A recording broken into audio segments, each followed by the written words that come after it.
नमस्कार। निकटरे बालियंता घटना को नहीं आमे कथा हेइथिलु।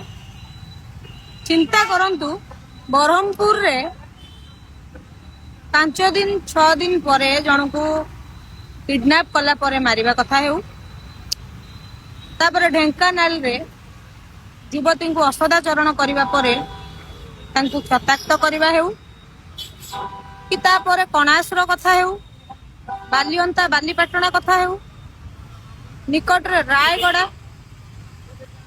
नयागढ़ ओडगां एवं केन्द्रापड़ारू पुणी अभावनीय दृश्य आसिलानी, दुर्घटना घटिलानी। दुर्घटना तो नुहे, सबु बुझामणा हत्या।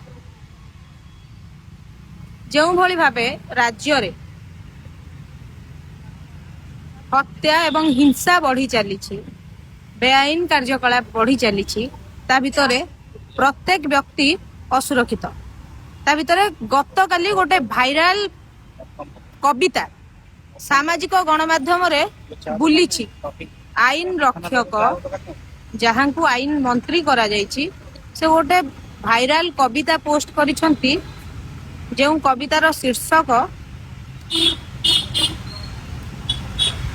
मनीष पणिया को नहीं मंत्री गोटे कविता पोस्ट करछंती। एभली समय जेतेबेले से निजे महाकालर रूप नेबा कथा, सेतेबेले से शिव को आराधना करिसंती जे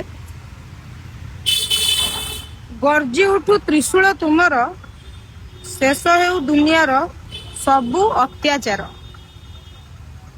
मरीगला मनीष पणिया थिला कवितार शीर्षक। एठी मंत्री कवि हबा को चाहुचंती कि राज्यरू बढ़ुथिबा हिंसा, बढ़ुथिबा बेआईन कार्यकलाप को बंद करबा पई चाहुचंती, बिगुडुथिबा आईन व्यवस्था श्रृंखला व्यवस्था को सुधारिबा पई चाहुचंती। ताकू नै गोटे बड़ प्रश्न, जेउंति पई तांको निज दलर राजस्व मंत्री मध्य कहिलेनी सुधुरी जिबाकू, व्यवस्था को सुधारिबाकू समय आसिलानी।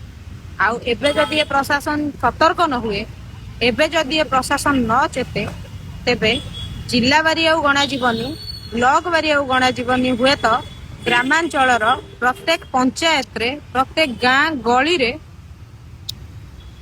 एभली बेआईन कार्यकलाप बढ़िबो। हत्या, अपहरण, राहाजानी, चोरी बढ़ी चलिबो।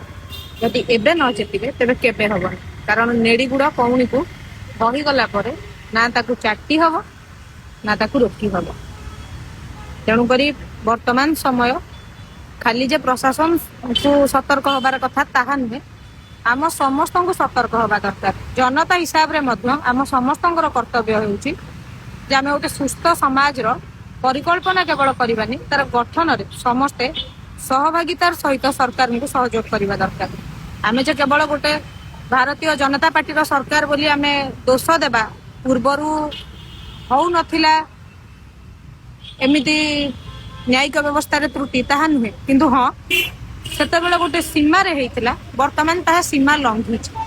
सेतेबेले आमे 4-5टी झियों को ना मन रखी सरकार को कोसुतिले, एबे जेतिकी झियों सहित असदाचरण हेलानी, सेथुरु काहार ना मन रखिया पे आमे सक्षम नुहे। कारण प्रत्येक दिन आसुची खबर रे जे ए जिल्ला रे हेला, से गली रे हेला, छोट पिला सह असदाचरण हेला, युवती सहित हेला, किए काहाकू मारी देलानी तो किए काहाकू हाणी की छाड़ी की पळेला।